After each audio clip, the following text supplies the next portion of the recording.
Hey everybody, and welcome back to the channel. Welcome back to some more Warpforge, and today we're going to be covering the balance patch news. And I've been waiting for this, just pretty excited to see what was going to happen. And I stand corrected. We are seeing Tau nerfs, and I really didn't think it was going to happen 2 weeks after their release. But I do think that the balance team heard the community loud and clear that things, just in terms of raw power level, at the very least, and I think I said this in previous videos, has been noticeably higher than other factions, right? So I do think that between picking a faction that's new, being overpowered or underpowered, it's not going to feel really great if it's underpowered, right? Because then you've released something new and it's not. So I think you flip a coin, and oftentimes, some people are going to be upset, other people are going to be happy, however it goes. I think the excitement about the Tau is where I wanted it to be, and I do think that quickly we realized that the Tau had so many different tools, and kind of like the Orks I had mentioned before, just really had a wealth of cards that they could work with. I would love for that to be every faction, quite frankly. And but before I get on my soapbox, let's just get into it. I'm going to cut myself off there. Thanks so much for the likes, subscribes, the supports. Like I said, we will be announcing some membership stuff coming up soon. Some ways that you can support the channel additionally, or just stuff that you get more of what you already love. You know what I mean? So I'm going to keep teasing that a little bit, and then we'll get to that once I'm not so busy. April is going to be a busy month for me. But thanks for sticking with me as always, and let's just get into it. So I'm going to scroll down here. So these are coming soon, right? If you hadn't seen the meta report, I would check it out. I do think, and huge props to BJ for his meta report video. If you haven't seen it, go check it out. He just does a really great job of kind of self-selecting out the data that doesn't really matter so much, especially when we think about balance changes for what I would call, legendary and up, but I would really say for the overall health of the game. Because as people get more collections and get better, they're going to get the meta decks quicker. And so it just benefits everyone to have a more balanced metagame, not just the quote like top players. So check that out if you haven't. I think there weren't a ton of takeaways other than we saw some particular warlords stand out, and it still doesn't really quite capture the breadth and depth of why the Orks, and particularly Gaskull, are flying so high, and then the Tau right behind it, and then kind of everyone else, in this middle of the pack, or when it comes to, I think, the Necrons and the Ultramarines, kind of like very far down. So let's see what they changed. And I did read these briefly, but I haven't really thought about it. I really kind of wanted to try and go in fresh here, but I usually can't help myself from taking a peek. So Tau Empire, we're seeing some nerfs. Here we go. Honored Ethereal, which is the 4-drop legendary, and I would say has been an absolute overperformer. And I think Anshi kind of exists in the same space, which is the 6-drop unit legendary. Reduced melee attack from 5 to 4. Great. I think this is a good change. The card, just on raw power level, is excellent. And so shifting the ability for it to just like punch you over and over again, and then shield itself over and over again for 2 energy off of the ephemeral ability that it gets every turn, good, right? Because it just means that when you play this, you don't just kind of like get a crazy amount of tempo unless they've got hard removal. So I think that's a solid change. Maybe it's even a little too tepid, but again, I would rather them take it a little bit slower with the nerfs so that we don't have a situation like the Ultramarines where it's like, oh, these guys are winning super hard. Let's nerf like 10 cards, right? And sort of hit them hard. But let me know in the comments. I know some people are a little bit more down on the Tau than I am. But Structural Analyzer, which is the 2 energy ephemeral ability that you get off of the 3 energy Dark Strider legendary, is now being cost from 2 to 3. I think this is a good change. I think that card is really powerful, really efficient. And again, shifting that up to 3 means that most of the time, let's say you're curving, right? And you're playing Omysos. You make a drone turn 1, you play your Dark Strider turn 2, you put 2 marker light on your opponent, most likely. turn 3 and then make another drone, like that sort of start is really, really strong. Putting Marker Light on a Warlord, as most people have realized, is really scary because all it takes is one turn for your whole drone board to basically have a Storm of Fire from that, or add Storm of Fire on top of that, and the game's just over. So good change there. Experimental drones. This I feel like, again, is a good change. Increased cost from 4 to 5. I actually don't have experimental drones, so I've been playing without it. And I've been kind of interested to see if like this is a card you need in the drone builds. And my sneaking suspicion is that you don't. However, it is a card that I think into control actually is excellent, right? And I think into Gazgul specifically is excellent. So it's a little problematic in the sense that Gazgul is still going to be probably the absolute top tier control option, and experimental drones actually kind of was combating that a little bit. I don't think going from 4 to 5 is going to make or break the card necessarily, but I do think that there are many things you want to be doing on turn 5 with the Tau. There is one that actually has changed, so we'll talk about that. So I think that's probably, it's a good change to make it so that games aren't just kind of decided by the fact that you go Savior Protocols into, you know, experimental drones. Even that, I think you're losing a ton of tempo, so it's still hard for me to say, but you do get the tempo back later. So yeah, I think probably a good change. So hitting essentially 3 legendaries right off the bat is probably the right place for the Balance team to be looking. Coordinated engagement, reduce Marker Light from 3 to 2, so that's the very efficient removal spell for the Tau. And coordinated engagement, you don't really play for the Marker Light, to be honest. You play it to kill something unconditional by having Marker Light applied already.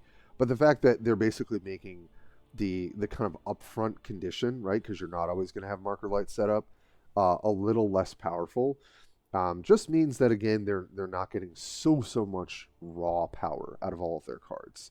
I don't know that was the card that they needed to target, but I think, again, I'd rather them take this kind of slower approach, and maybe they feel like that's kind of like the linchpin of some of these strategies is like, well, they also have this really good removal on top of it, which is true. So maybe that change will be somewhat welcome. I do think this last one for Valued Sacrifice, which is the 5 energy stratagem that shoots out 3 drones going from 5 to 6, is helpful. It's not, again, this is not going to be like game changing, but bumping up the curve of some of these things just means that you can have clunkier draws with Tau.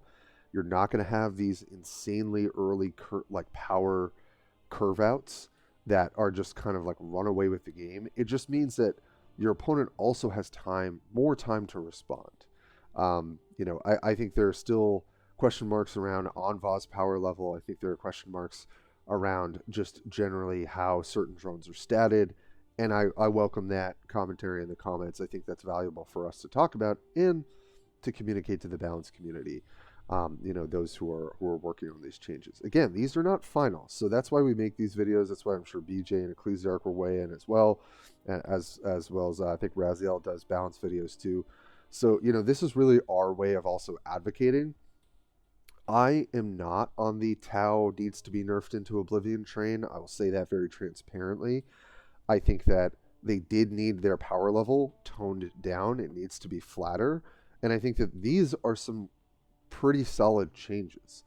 I do think that there's probably more to look at, but I think for the first round of nerfs, literally 2 weeks after the faction was released, that feels reasonable to me. We'll talk about what my take is on the rest of these changes sort of at the end. But I think for the Tau Empire, I feel like the Balance team did a decent job, if not a pretty positive job of addressing what I probably would have liked to see. Maybe not you, but for me, this kind of worked for the Tau Empire. All right, take a look at Hive Fleet Leviathan, which definitely was the boogeyman of the format at the beginning of last season. But in my mind, and I said this in my last season reflection video, I feel like the Tyranids are sort of hard countered by Tau. So I don't know. I think it's going to be a tough season for them. So they changed it so that Tervigon's talent costs 1. Creates the Tervigon, and then your next troop costs 1 less.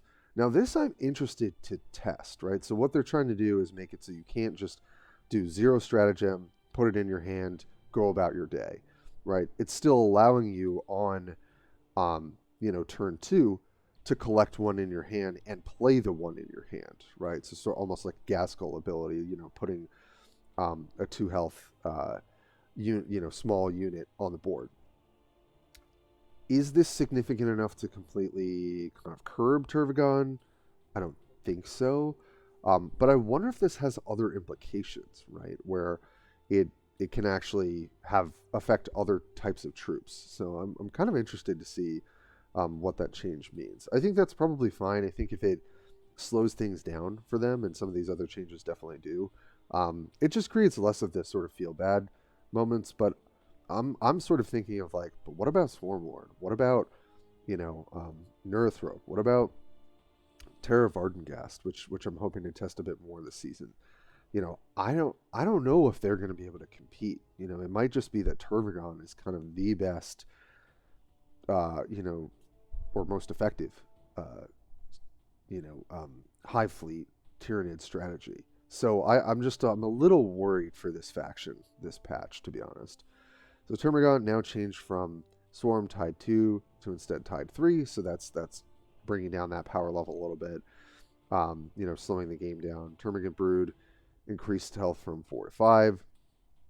Right, I think that's kind of whatever. Broodlord reduced melee attack from 6 to 5. Not sure that was needed. I don't, Broodlord's just a really strong card, but that's kind of just what makes sense. And then Overwhelming Swarm, I think this is probably one of the more significant changes. Increased cost from 2 to 3. I generally like this strategy. If you've got some sort of combo or just top tier strategy that is just a little too efficient, then just make it a little clunkier, right? So instead of being able to combo off on 4 energy, now it's going to be 6 if you want to go double Overwhelming Swarm. So I think that that's going to slow things down. And then Ravenous Hunter, they're getting rid of the +1 melee attack, right? So give Bloodthirst to a friendly unit. So it's functionally the same, right? I don't know that you were playing the card for the +1 melee attack, but it is bringing down the power curve a bit. The thing is, I don't know that we needed anything like the Broodlord in my mind and the Ravenous Hunter are almost like targeting Swarmlord or Vardengast. I mean, really, you would run them in most Tyranid decks, but like, I don't know that they needed to be necessarily changed. I do think Ravenous Hunter is an insane card, but either way, I just think that with how the Tau operate, it seems really hard to me to feel like Tyranids are going to be able to really battle with them. But I could be wrong, and I'd love to hear from some Tyranid players in the comments of what you're thinking. It's not that I didn't want Tervagon to be nerfed, because I do, because generally it creates kind of a, I don't know, just a very feels bad sort of scenario when you're playing against it. So I do think that those make a bit of sense, but as a whole, I don't know that the Tyranids can really address what the Tau are doing, and I think the Tau are really kind of like the second best faction option right now. So it also means that as Tervagon gets a little weaker, some people I think have felt that Tervagon had a decent matchup into Orks, so that means that Orks maybe got a little bit stronger, which we don't want. So I have mixed feelings about the Tyranid nerfs, because I don't know that it's going to help the overall health of the game. So let me know what you think. Golf Orks. We're going to see 2 changes here, and I'm honestly surprised. And I think this is where I'm going to turn from I'm happy with the changes, and then I'm a little skeptical, to I'm a little worried. The Gaskell changed so that now you're no longer buffing ranged attack. It's just melee or make a grot. I don't think that that's a real change. Like, I don't think anyone was sitting there being like, man, if only the Orks didn't have enough, if they just stopped having so much ranged power, we'd be able to do, like, I don't really know why we threw that out. I don't think the talent at this point is really the problem. Yes, you get a bunch of value off of it, when you have a board state, but like, again, that's not my issue with the Orcs or with Ghazghkull in particular. I think they fixed Ghazghkull's ability, and really the problem is Will of Gork and Scarboy, and just like kind of the sort of combined power and synergy that the Orcs really have for the control meta. So Will of Gork increased from 7 to 8. Figured we would see this. Obviously, I think this is a welcome change. Is it going to knock Orcs off the probably top slot? I don't think so. And we're not seeing a change to Scarboy. We're not seeing a change to any of the flankers. This to me is a really, really light nerfing of the Orcs when I think we needed a little bit more. Like, I would have liked to see Scarboy change to maybe 6 energy as well. I think if you hit both Will of Gork and Scarboy, now that is maybe a real shift, right? But just hitting Will of Gork when they have so many tools to get to Will of Gork anyway, I don't think this does anything. So if I'm reading this, and if I'm talking to any of the people who are doing the balancing of this game or the EG community, I don't think this is enough. And I really, really don't want to see Orcs launched with just these changes. I really would like to see, I mean, the amount of nerfs that we're looking at for Tyranids, why are we not looking at a similar amount for Orcs, right? If those were kind of my cat's going to come say hi. Maybe she's mad that I'm being upset about the Orcs. I just think that there needs to be more. And it doesn't have to be Scarboy, right? Like, if you don't want to touch that card for whatever reason, okay. But then I want to see some of the flankers nerfed a little bit. I want to see maybe Squig Buggy nerfed a little bit. I want to see some of the tools that allow this deck to be so incredibly consistent and generally, hopefully you can still see me, powerful. I want to see that changed because I would like for there to be a little bit of an Orc vacuum that some other decks can fill, right? So if you look at this, right, we've got a Tau change, we've got Tyranid change, we've got Goth Orcs, we've got a small change to Black Legion. I'll just kind of mention Isikander getting his shields, not going to move the needle, just putting it out there. Maybe I could be wrong, but I don't think so. And then we have no change to Eldar, no change to Ultramarines, no change to Necrons. Why? Why are there no changes, right? This sort of feels maybe a tad bit of an oversight, if not a big oversight. Necrons really need some help. Ultramarines, I think, need a little bit of help. Eldar, fine. If you don't want to touch them, I did say that in my video previously. Like, I don't know that I want to see buffs because I feel like they're just kind of this picture-perfect balance faction. But their rate of play is actually really, really low. I think it's the lowest in the game. And I would imagine maybe it's because we haven't really taken a look at them in a little while. You know, maybe I could be wrong. But, you know, take what I say with a grain of salt. But I wouldn't advocate for...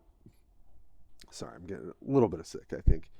I wouldn't advocate for wholly nerfing the Goth Orcs or the Orcs in general.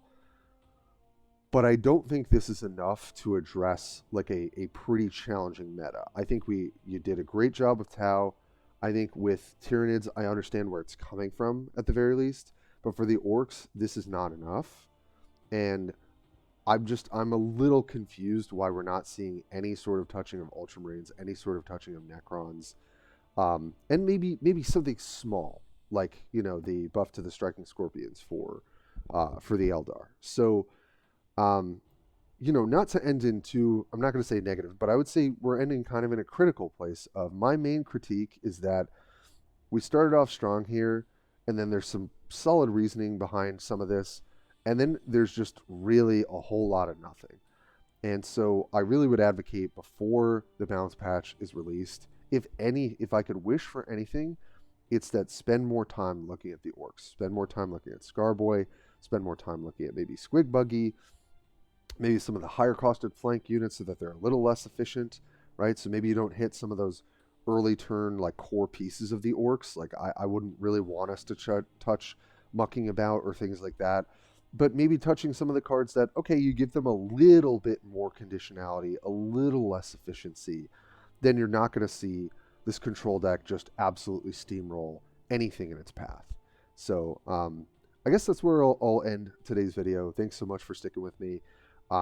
I definitely want to advocate for some additional changes. If this is released, I'm already doing a little bit of testing, kind of assuming that these are going to hit.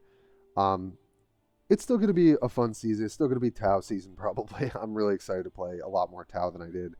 I didn't even really play that much over the last 2 weeks. But I really like to hear from the community. This is your time to comment on the video and really get the word out and, let EG know what you think. So thanks as always for sticking with me, and I will catch you next time.